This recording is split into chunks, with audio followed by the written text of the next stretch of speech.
TV7 Israel News is made possible thanks to your generous donations. Shalom, Ve'erev Tov, good evening. Welcome to our daily TV7 Israel News Bulletin, broadcast from Jerusalem. Israel reaffirms its commitment to President Donald Trump's 20-point plan for the Gaza Strip. U.S. Energy Secretary Chris Wright reiterates the Trump administration's unequivocal resolve to prevent Iran from attaining nuclear weapons. And the Ayatollah regime rejects any access by the International Atomic Energy Agency to its nuclear sites that were struck during the war. The Islamist Hamas terror organization, alongside other Palestinian terror groups in the Gaza Strip, have failed to fulfill their commitments to disarm to date, despite their pledge to adhere to a 15-point roadmap aimed at achieving progress for the future of the residents of the Gaza Strip. Speaking at a special session of the United Nations Security Council, Board of Peace Director General Nikolai Mladenov addressed the member states of the Council in addition to relevant regional actors. In May, I presented to the Council the 15 articles of the roadmap itself, and on the 30th of July, Hamas and the Palestinian factions accepted the roadmap for completing the implementation of the comprehensive plan for Gaza. President Trump has called it a breakthrough. Indeed, it is a historic breakthrough. For the first time, Hamas and the armed factions in Gaza have agreed to hand over their weapons and to transfer full governing authority, civilian and security, to a transitional administration recognized by the United Nations. We now have the opportunity to dramatically improve life in a sustainable way for Palestinians in Gaza, to provide durable security for Israelis, and to move from a conflict that has destabilized the region to an environment that offers peace, prosperity, and economic opportunity for the entire Middle East. Amid repeated violations of the terms of the roadmap by Hamas and its affiliates in the Gaza Strip, Mladenov further warned that a collapse of the ceasefire would drive the situation in the Palestinian enclave to a point of no return. If the ceasefire collapses and the Strip spirals into another full escalation, there will be no roadmap to return to, there will be no administration to deploy, and there will be nothing left on the ground to rebuild. That would not be a setback. It would be a point of no return for everyone. The Director General of the Board of Peace continued by highlighting that while Israel is not a signatory to the 15-point plan, it did, upon request, reaffirm its commitment to the comprehensive 20-point plan. However, while it has reaffirmed that framework, Mladenov did stress that important questions of implementation still remain open. Israel is not a signatory to the roadmap, and in fact, we never asked it to be one. We asked Israel to reaffirm its commitments under the Comprehensive Plan and the Sharm el-Sheikh Protocol. While it has reaffirmed that framework, important questions of implementation still remain open. It is important to highlight the reality on the ground in the Gaza Strip. Despite Prime Minister Benjamin Netanyahu's public rejection of the 15-point plan, in practice, Israel did honor its commitment to fall back to the so-called yellow line and not to advance west of that line. Moreover, all Israeli-targeted assassinations were halted for several days, but Hamas refrained from beginning the implementation of its commitments, which forced Israel to react in self-defense against terror operatives posturing for attacks. Now, top Board of Peace representatives met with Prime Minister Benjamin Netanyahu last week, and after the meeting, appeared to toe the Israeli line. Nevertheless, while Israel demands the comprehensive disarmament of Hamas prior to any IDF withdrawal, Mladenov highlighted to the Security Council that such a process would take time. Gaza cannot be disarmed in a fortnight. What the roadmap fixes is not a date of completion, but the order in which things should happen and the standard of proof required at each stage. The National Committee is composed of independent Palestinian professionals. Every police officer they will hire will be vetted, and those who fail vetting will not carry a weapon. Meanwhile, the Israeli Deputy Ambassador to the United Nations, Noah Fullman, reiterated Jerusalem's commitment to the 20-point plan. Israel is committed to U.S. President Donald Trump's 20-point plan to end the Gaza conflict, endorsed by this Council in Security Council Resolution 2803. But the plan cannot succeed while Hamas remains armed. Disarmament must come first. Hamas and its weapons must be fully dismantled, its terrorist infrastructure destroyed, and its ability to rearm eliminated, as was agreed upon in the 20-point plan. Israel is working closely with the United States and the Board of Peace to achieve this. Ambassador Fullman continued by addressing the meeting between the top Board of Peace officials with Prime Minister Benjamin Netanyahu last week and addressed the agreed-upon path forward. Madam President, earlier this month, during a meeting of Prime Minister Netanyahu with Jared Kushner and Nikolai Mladenov in Jerusalem, it was agreed to establish two working groups. One, to advance the prompt disarmament of Hamas and demilitarization of Gaza, to be completed before reconstruction begins. And another, to address urgent public health needs, including sanitation and clean water, affecting both Gaza and Israel. That second working group reflects Israel's continued commitment to help facilitate the improvement of humanitarian conditions in Gaza. Since the ceasefire began, some 600 trucks per day have carried approximately 2 million tons of food into Gaza, including an additional 200,000 tons since the Council's last monthly meeting. These quantities significantly exceed every benchmark for humanitarian food requirements published by the World Food Programme for Gaza.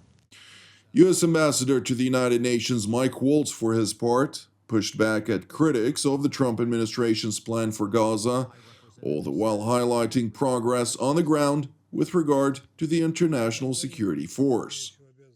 I hear a lot of critics, as the High Representative said, hand-wringing and criticizing, but I don't hear a lot of alternative, credible plans. Now, for the first time, troops and personnel from partner nations are scheduled to arrive to keep the peace. Tactical vehicles are already at the ISF logistics base. Countries as far as Uganda, Morocco, Kazakhstan have offered thousands of troops to this effort. No, they are not moving as quickly as we would like, but they are moving. And yes, the disarmament of Hamas must and will be closely scrutinized. It must be verified by objective parties.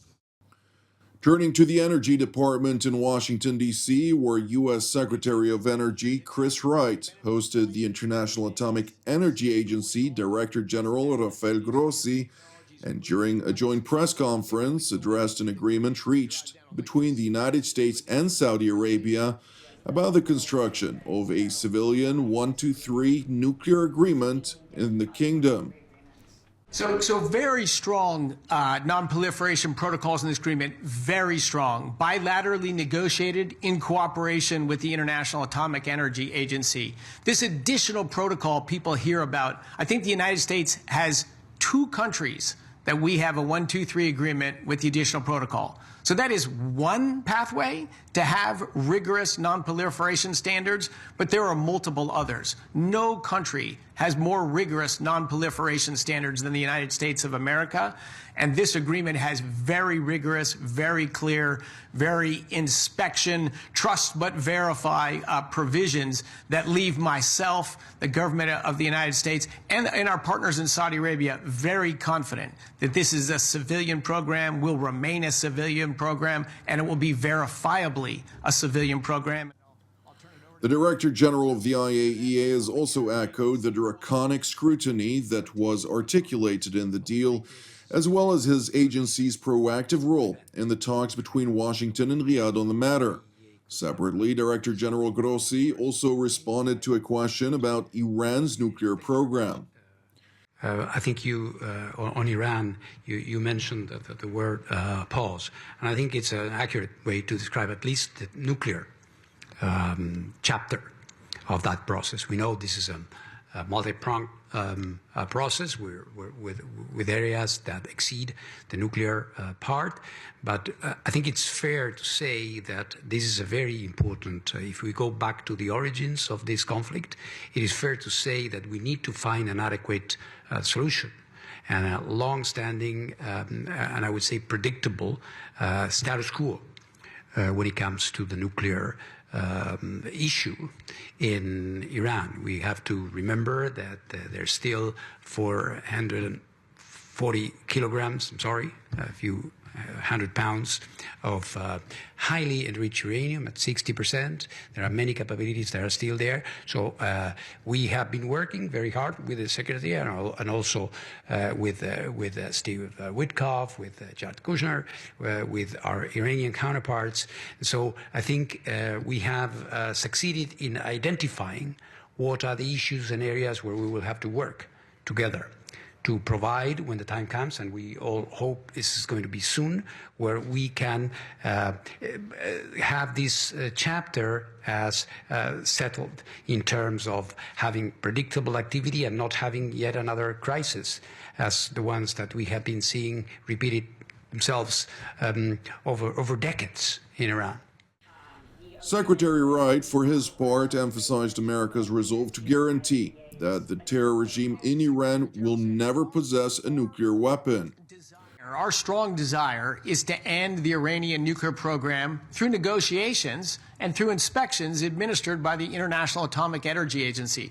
That has been the agenda of the Trump administration from day one, and we've not abandoned that possibility. I hope and expect we probably get to that eventually. But in the meantime, we can't control what the Iranian government does. This regime does not represent the Iranian people. They don't represent a future of peace and potential prosperity for the people of Iran. Our number one objective is they will not possess nuclear weapons.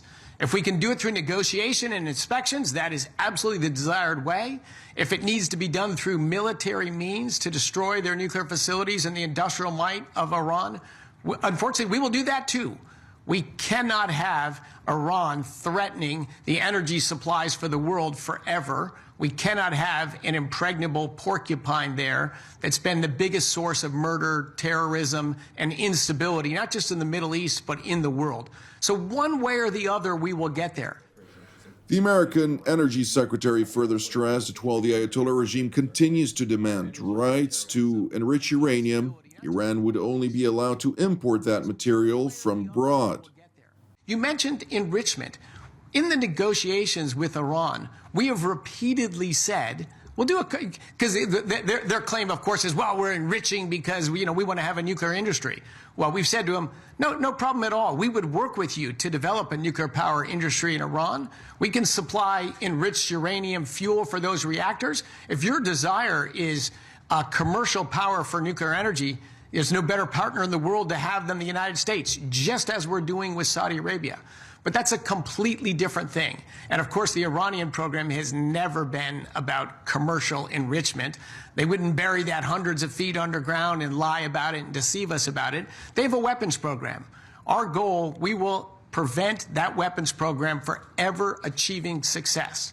The best route to get there is a negotiated agreement where they abandon a weapons program, they rejoin the community of peaceful nations, and quite possibly they develop civil nuclear power in cooperation with the United States to the betterment of everyone. But one way or the other, they will not have a nuclear weapon. Turning to Iran, where the Ayatollah regime's Atomic Energy Organization director asserted his regime's unequivocal rejection of any IAEA access to Iran's damaged nuclear infrastructure. The IAEA must clarify its position on the security of these sites and state what protocol it has for facilities that come under military attack. The agency has no such protocol and has taken no position. Instead, under pressure from the United States and Israel, it is pressing to visit the damaged sites. The reason for that pressure is that they want to see what their military operation has done to those sites. Meanwhile, Pakistan and Qatar are working tirelessly to try to reinvigorate a diplomatic track between the Ayatollah regime in Iran and the United States. As you know, we in the state of Qatar and the countries of the region in general have warned from the first day about the economic repercussions of this war. Regardless of whether these sanctions are in place or not, regardless of whether there are new sanctions or the previous situation, what matters to the state of Qatar is the return of navigation to its normal state in the Strait of Hormuz, the resumption of exports, ensuring global energy security, ensuring global food security, and ensuring the safety of supply chains. This, of course, requires a diplomatic solution that ends with a positive outcome for the region in general, and for all the peoples of the region, including, of course, the Iranian people.